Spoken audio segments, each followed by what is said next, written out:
Horror comedy cinema ভূত বাংলা মুক্তির পর দর্শকদের প্রশংসায় ভাসছেন বলিউড অভিনেত্রী তব্বু। এর মধ্যেই ব্যক্তিগত জীবনে নতুন এক অর্জনের খবর জানালেন এই জনপ্রিয় তারকা। মুম্বাইয়ের অভিজাত এলাকা ভার্সোভায় আরব সাগরের তীরে একটি বিলাসবহুল ফ্ল্যাট কিনেছেন তব্বু। রিয়েল এস্টেট সূত্রে জানা গেছে, গোদরেজ প্রপার্টিজের গোদরেজ স্কাইসোর প্রকল্পের আওতায় ফ্ল্যাটটি কেনা হয়েছে। প্রায় ২,১৫৩ বর্গফুট আয়তনের এই ফ্ল্যাটটির মূল্য ধরা হয়েছে প্রায় ১০ কোটি টাকা।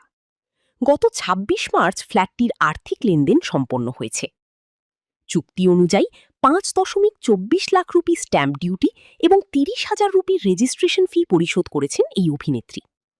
বিলাসবহুল ফ্ল্যাটটিতে রয়েছে ১২৭ বর্গফুটের একটি ঝুলন্ত বারান্দা এবং দুটি গাড়ি পার্কিংয়ের সুবিধা। এই আবাসন প্রকল্পে মোট ১২৬টি ফ্ল্যাট রয়েছে, যা আধুনিক সব সুযোগ সুবিধা সমৃদ্ধ।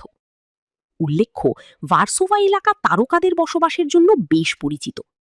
এর আগে অভিনেত্রী গওহর খানও এই এলাকায় ফ্ল্যাট কিনেছিলেন। এছাড়া একই অঞ্চলের আশপাশেই বাস করেন বলিউডের মেগাস্টার অমিতাভ বচ্চন, শাহরুখ খান এবং সালমান খান। দীর্ঘ ক্যারিয়ারে তব্বু নিজেকে একজন শক্তিশালী অভিনেত্রী হিসেবে প্রতিষ্ঠিত করেছেন। মাকবুল, হায়দার এবং অন্ধাধুনের মতো সিনেমায় তার অভিনয় দর্শকদের মুগ্ধ করেছে।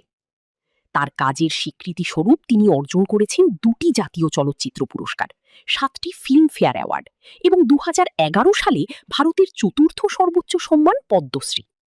নতুন এই বিলাসবহুল ফ্ল্যাট যেন তার সফল ক্যারিয়ারের মুকুটে যুক্ত করল আরও একটি ঝলমলে পালক।